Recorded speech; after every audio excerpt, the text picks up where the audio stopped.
Morning. So, kakagising ko lang po, ano. Diretso ligo na po. Wala nang tutumpik-tumpik pa.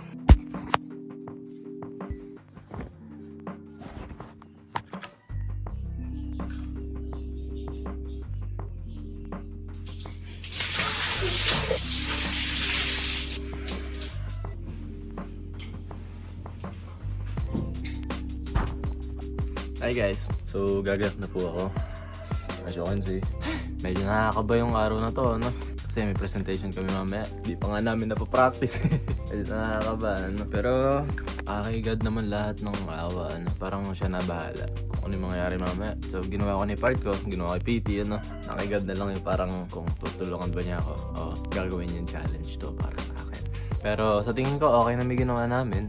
Feel ko goods naman siya. Kinakabahan lang ako sa mga tanong-tanong kasi yung sir namin sa subject na to, grabe magtanong. Pero there's nothing impossible with God naman. So pinag-pray ko din sa novena kahapon, sana pumasa kami. So sana pasado naman. Sana at least sana mataas, no? Hindi yung mahirap na pag sobrang babaw na nakuha tapos ang tagal ko pinag-effortan, medyo masakit. Suklay lang po ako. So, yan ano. Pogi. Yung group po kasi namin, puro lalaki, no? Kaya, medyo nakakaba kung magagawa ba namin ng proper kasi ako nga gumawa ng sulat-sulat no? Ako nga gumawa ng sa Manila paper, no? Ang pangit ng sulat ko. Pero no choice na kami, no? So, tatry ko po pa video sa kaklase ko para makita nyo din, no? Tatry ko pa video yung presentation. Pero kung hindi ko mapapa-video, hindi okay lang. Makikita natin mamaya. So, yun po, ano? Mag-iyak na ako. Skincare na lang ako. Yung dalawang natitirang dito, ng skincare. So, see you na lang guys mamaya. Habang pababa na ako and papunta na ako ng kotse. Bye!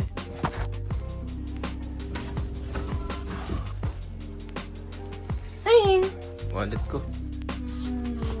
Bye-bye, kuya. Ingat.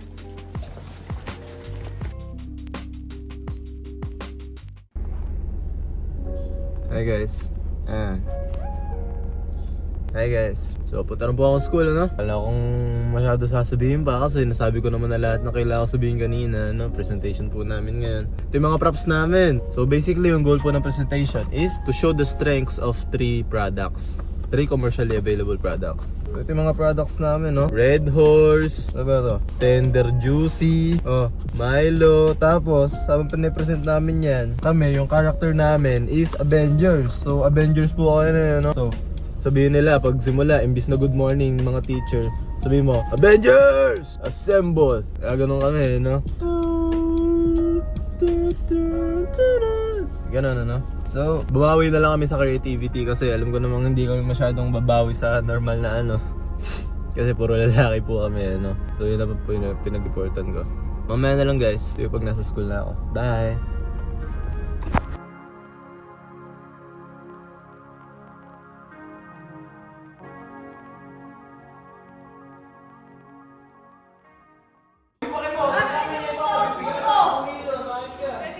Wow! Ang ganda ang ganda! Shit! Uy, ang ganda! May pa ganun pa! Tapos ito, mabait! Ito yung mga perfect. Yeah, perfect!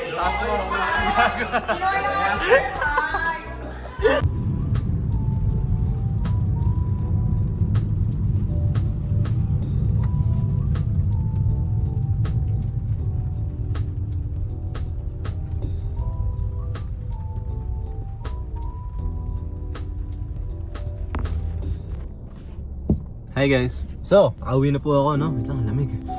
Mo lang kasi. Wait lang. Nakapokus ba? Yan. So, nakauwi na po ako, no? Update lang sa PT na ginawa namin. Perfect po kami! So, kung dati, mapipressure agad ako, no? At kakainin agad ako ng stress. Pero dahil iniba ko na yung mindset ko, nag-iba na lahat ng pag-iisip ko. It went so well, no? Confident ako. Maganda yung kinalabasan. So let's talk about that, no? Let's talk about pressure and stress. Paano babawasan yung pressure tsaka yung stress na nararamdaman mo? Kasi dati lagi kong tinatanong yan. Stress is one of the most harmful things na pwedeng mangyari sa katawan mo. Your hair will start to fall out. Kakaputi kang buhok ako, ang dami mong puti yung buhok eh. Yung sleep mo, magugulo. Everything else, tataba ka, ganun. Kung ano, papayat ka. Basta, stress really bad for you.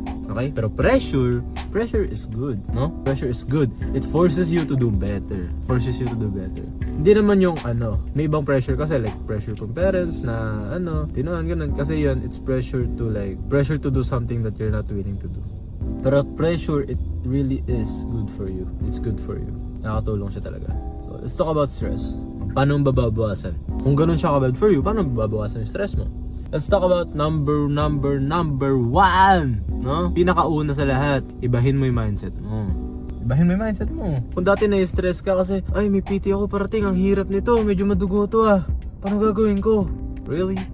Kung gano'n ka mag-isip, dun pa lang, talo ka na. Dun pa lang, mababa ka na. Dun pa lang, isipin mo na, hindi ka napapasa, no? Dun pa lang, isipin mo na, ang pangit na agad nun. Pag ganito naman yung mindset mo, uy may PT ako, okay, paano ko sisimulan to? Okay, kailan ko sisimulan to? Simulan ko na kaya ngayon para maaga ako matapos, no?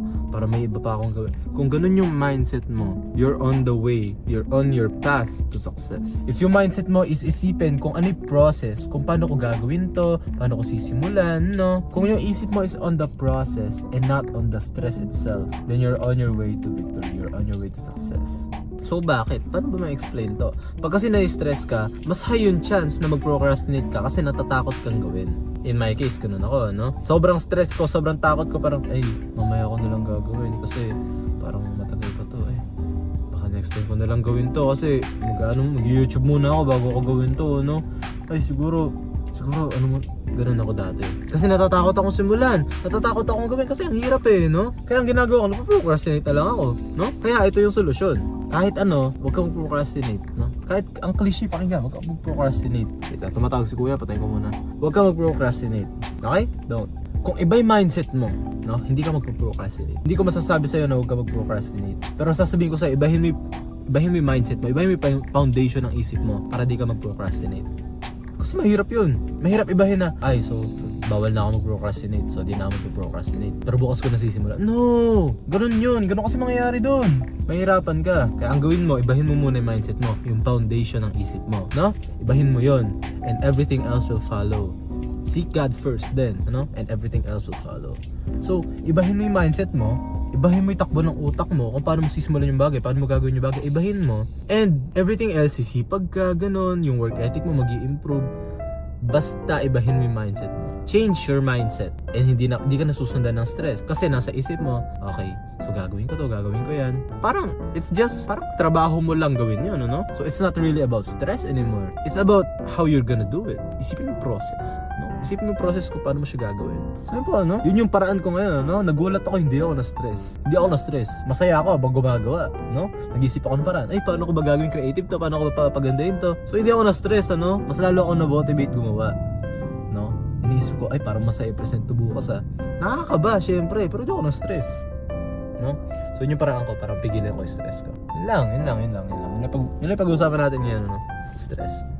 Mamaya po, update lang po pala, So, di ko na-edit yung video kagabi kasi apakadami kong ginagawa, Alas 12 na yata ako natapos sa Manila paper. Gumawa pa akong props namin, Kaya hindi ko siya natapos. Pero, ngayon, i-edit ko na. Pagkatapos ko mag-gym, i-edit ko na yung video. Tapos, pagkatapos na i-edit ko tong video na to na finish-film ko right now, So, pero bago yun, kakauwi ko lang galing school, so kakain muna ako. So, pasok na po sa eating window ko ngayon, Kaya, kakain muna ako bago mag-gym para may lakas ako. And then, pagkatapos nun, pagkatapos kumain, punta ako sa gym, balik ako sa bahay, ligo, tapos doon ko pa lang i-edit Bible, doon ko pa lang siya gagawin, So yun na lang guys, papakita ko sa kakainin ko, Bye!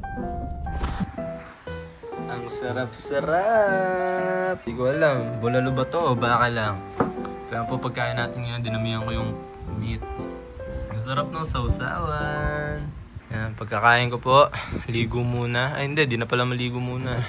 Pagkakain ko po, pahinga muna saglit, tapos diretso tayo gym. See you guys, bye!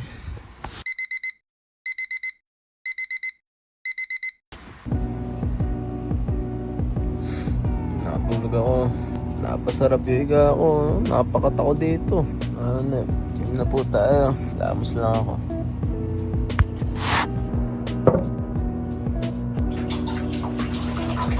Ay, anong oras na? 6:30 na, buset. kailangan pa rin natin mag-gym, ano? Nandun pag saraduhan ng boss ko. Oh, bye guys, see you sa kotse! Woo!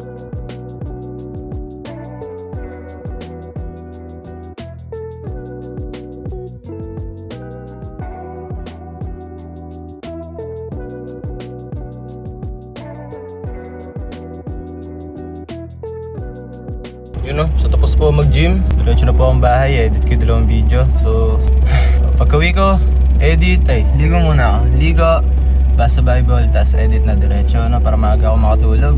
Pero I doubt na maaga ako makakatulog kasi hanip na yan. Tagal ng tulog ko kanina, 3 oras, 4. So, uwi na po ako no. So guys, bye.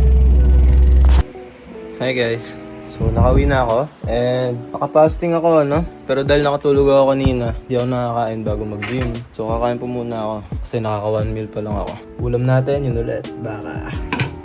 Yeah, see you guys pag maligo na ako. Bye!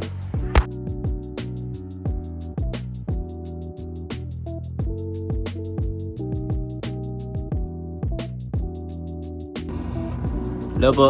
So, ligo na po ako, no? Pagkatapos edit, diretso edit. Napasarap yung kain ko. Ang dami nun eh. So, ligo na tayo. Edit ng mabilisan. And then, tulog na, ano? Bible, tulog. And guys, video ka ba yung ligo ko? Nakailang ligo na ba ako ngayon? Isa pa lang, diba? Balikan ko na lang kayo pagkaligo ko. Hindi ko na yung video. Bye! So, tapos na ako maligo. Actually, hindi ligo. Nag-half bath lang ako. Naglinis lang ang katawan, ano? Para di lang maasim. So, edit na lang po tayo ngayon, ano?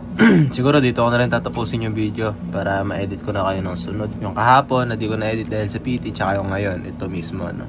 So, yun na lang po yung gagawin ko. Edit ko na lang yung video, tapos makakatulog na tayo na mahimbing, no? So, maraming salamat po sa panonood. Tignan ko lang yung mga analytics. Uy, most popular natin is 135 views. Sunod, 86 views. Uy, parang ano Pero sabi ko nga, hindi po yun yung habol ko. Habol ko lang talaga mag-build ng work ethic tsaka ng sipag. No? So maraming salamat po sa panonood. Parang nakakasaya talaga, no? Na makita na kahit pa paano lumalago po tayo, no? Thank you po. Bye! See you tomorrow pala. Bye!